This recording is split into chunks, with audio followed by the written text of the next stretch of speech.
ದೊಡ್ಡ ಮಟ್ಟದ ಪ್ರಚಾರ ಅವರ ಮನೆಯಲ್ಲೇ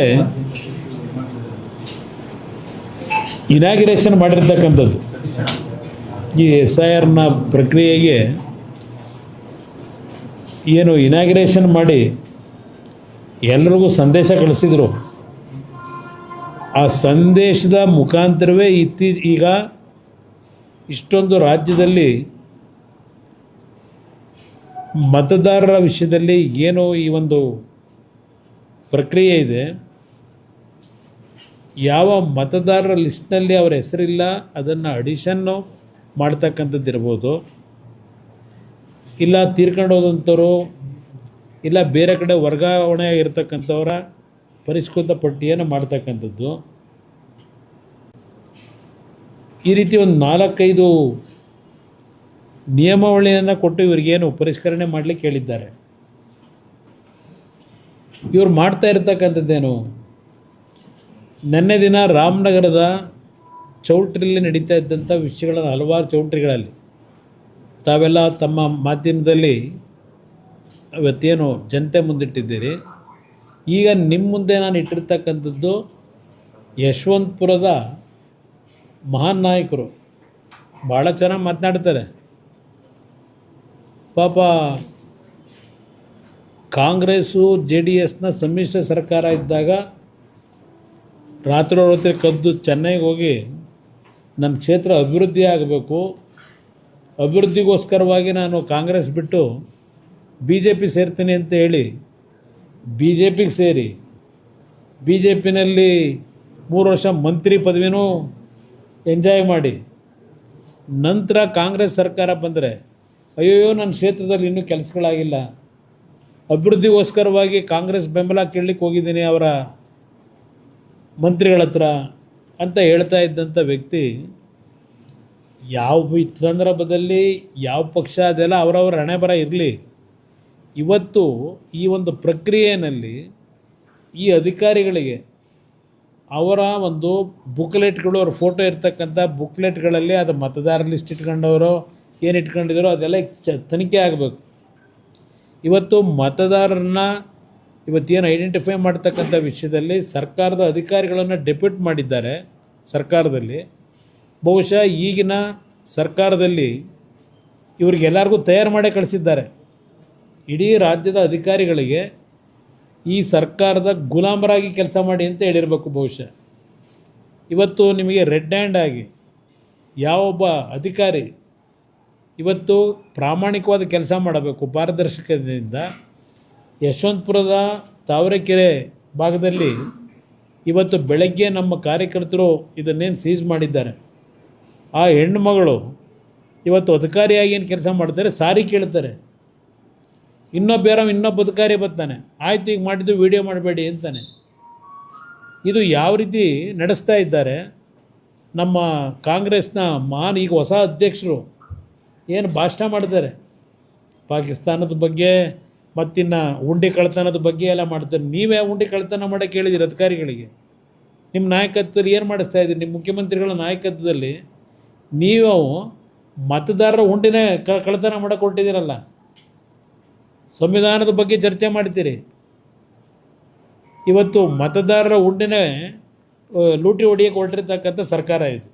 ಈಗ ಮಾಡ್ತಿರ್ತಕ್ಕಂಥ ಕೆಲಸ ನೋಡಿದ್ರೆ ಇವತ್ತು ನಾನು ಎಲೆಕ್ಷನ್ ಕಮಿಷನ್ ಇಲ್ಲೇನಿದೆ, ಇವರು ತಕ್ಷಣ ಕೇಂದ್ರದ ಎಲೆಕ್ಷನ್ ಕಮಿಷನ್ಗೆ, ಇಲ್ಲಿ ಸರ್ಕಾರದ್ದು ಪ್ರಶ್ನೆ ಇಲ್ಲ, ಕೇಂದ್ರ ಸರ್ಕಾರದ ಚುನಾವಣಾ ಆಯುಕ್ತರಿಗೆ ಇಲ್ಲಿ ನಡೀತಿರ್ತಕ್ಕಂಥ ಈ SIRನ ಪ್ರಕ್ರಿಯೆಗಳೇನಿದೆ ಇದು ಅತ್ಯಂತ ಒಂದು ಸಂವಿಧಾನದ ಒಂದು ಸಂಪೂರ್ಣ ಧಿಕ್ಕಾರ ಮಾಡ್ತಕ್ಕಂಥದ್ದು, ಸಂವಿಧಾನವನ್ನು ನೆಲಸಮ ಮಾಡ್ತಕ್ಕಂಥ ರೀತಿಯಲ್ಲಿ ಇವತ್ತು ಈ ಒಂದು ಚುನಾವಣಾ ಪದ್ಧತಿಗಳನ್ನೇ ಬುಡಮೇಲೆ ಮಾಡ್ತಕ್ಕಂಥ ದೃಷ್ಟಿಯಿಂದ ಈ ರೀತಿಯ SIRನ ಇಲ್ಲಿ ನಡೆಸ್ತಾ ಇದ್ದಾರೆ. ಬಹುಶಃ ನಾನು ನಿನ್ನೆ ಏನು ಹೇಳಿದ್ದೇನೆ, ಇವತ್ತು ನನಗೆ ಇಂಡಿಯಿಂದ ಫೋನ್ ಮಾಡ್ತಾರೆ, ಪಾವಗಡದಿಂದ ಫೋನ್ ಮಾಡ್ತಾರೆ, ತುಮಕೂರಿಂದ ಫೋನ್ ಮಾಡ್ತಾರೆ, ಅರ್ಕಲಗೂಡಿಂದ ಫೋನ್ ಮಾಡ್ತಾರೆ, ಎಲ್ಲ ಕಡೆಯಿಂದ ಫೋನ್ ಬರ್ತಾಯಿದೆ. ಈ ಥರ ಇವತ್ತು ಈ ರೀತಿಯ ಯಾವೊಂದು ಮತದಾರರ ಪರಿಷ್ಕರಣೆ ಮಾಡ್ತಾ ಇದ್ದಾರೆ, ಎಲ್ಲ ಗಾಳಿಗೆ ತೂರಿದ್ದಾರೆ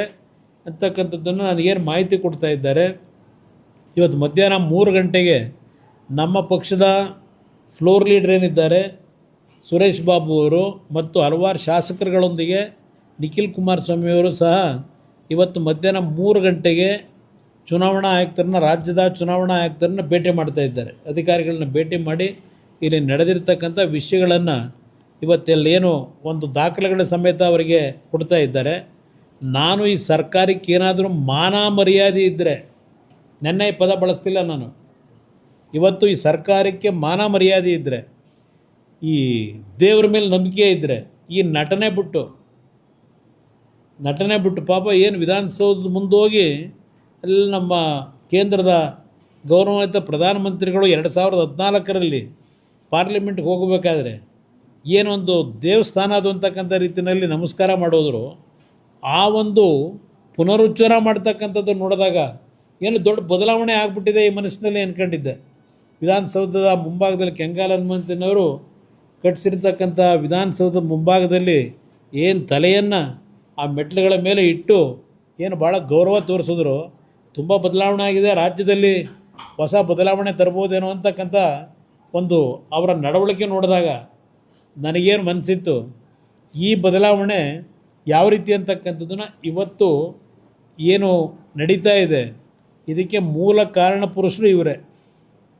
ಏನು ಭಾಷಣ ಮಾಡಿದ್ದು, ನೀವು ಮತದಾರರ ಪಟ್ಟಿಲಿ ಸೇರ್ಕೊಳ್ಳದೇ ಇದ್ದರೆ ನಿಮಗೆ ಗ್ಯಾರಂಟಿ ಸ್ಕೀಮ್ ಇಲ್ಲ, ಗೃಹಲಕ್ಷ್ಮಿ ಇಲ್ಲ, ಗೃಹಜ್ಯೋತಿ ಇಲ್ಲ, ಹೇಳಿದ್ದು.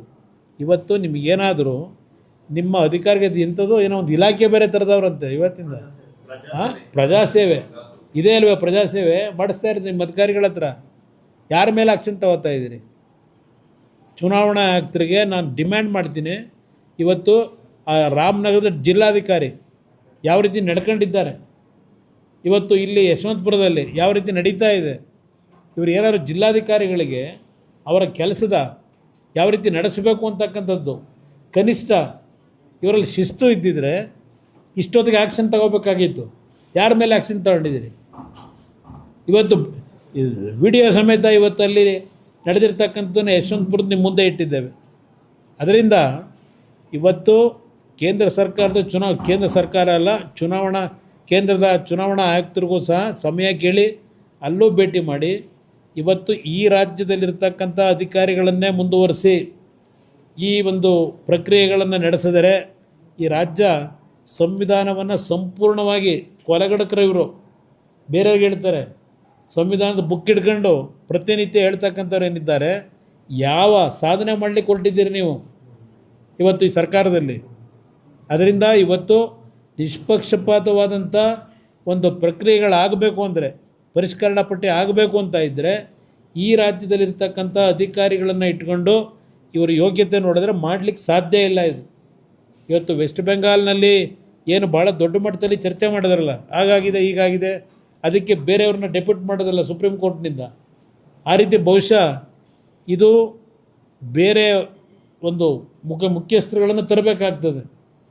ಇದಕ್ಕೆ ನೋಡ್ಕೊಳ್ತಕ್ಕಂಥದ್ದಕ್ಕೆ ಈ ಪ್ರಕ್ರಿಯೆಗಳಿಗೆ ಇದನ್ನು ಡಿಮ್ಯಾಂಡ್ ಮಾಡ್ತಾ ಇದ್ದೇವೆ. ಇವತ್ತು ಸಾಂಕೇತಿಕವಾಗಿ ನಮ್ಮ ಇಲ್ಲಿಯ ರಾಜ್ಯದ ಚುನಾವಣಾ ಆಯುಕ್ತರನ್ನು ಭೇಟಿ ಮಾಡ್ತಾ ಇದ್ದಾರೆ.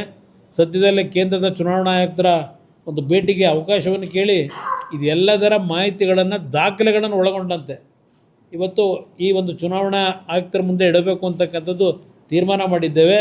ಆದರೆ ತಕ್ಷಣ ಇವತ್ತು ಸರಿಯಾದ ರೀತಿಯಲ್ಲಿ ಚುನಾವಣಾ ಆಯುಕ್ತರು ಈ ರಾಜ್ಯದಲ್ಲಿ ಯಾವ್ಯಾವ ಭಾಗದಲ್ಲಿ ಈ ರೀತಿ ಅಕ್ರಮ ಮತದಾರನ ಸೇರಿಸ್ತಾ ಇದ್ದಾರೆ ಅದನ್ನು ಕಡಿವಾಣ ಆಗ್ತಕ್ಕಂಥ ದೃಷ್ಟಿಯಿಂದ ಬರೀ ಸಣ್ಣ ಪುಟ್ಟ 4 ಜನ ಅಧಿಕಾರಿಗಳನ್ನು ಸಸ್ಪೆಂಡ್ ಮಾಡೋದ್ರಾಗೋದಿಲ್ಲ. ಜಿಲ್ಲಾಧಿಕಾರಿ ಮಟ್ಟದವ್ರನ್ನೇ ಇವತ್ತೊಂದು 2-3 ಜನನ ಇವತ್ತು ಈ ಚುನಾವಣಾ ಆಯುಕ್ತರು ಇವ್ರನ್ನ ಸಸ್ಪೆಂಡ್ ಮಾಡ್ತಕ್ಕಂಥದ್ದಕ್ಕೆ ರೆಕಮೆಂಡ್ ಮಾಡಬೇಕು ಅಂತಕ್ಕಂಥದ್ದನ್ನು ಆಗ್ರಹ ಮಾಡ್ತೀನಿ.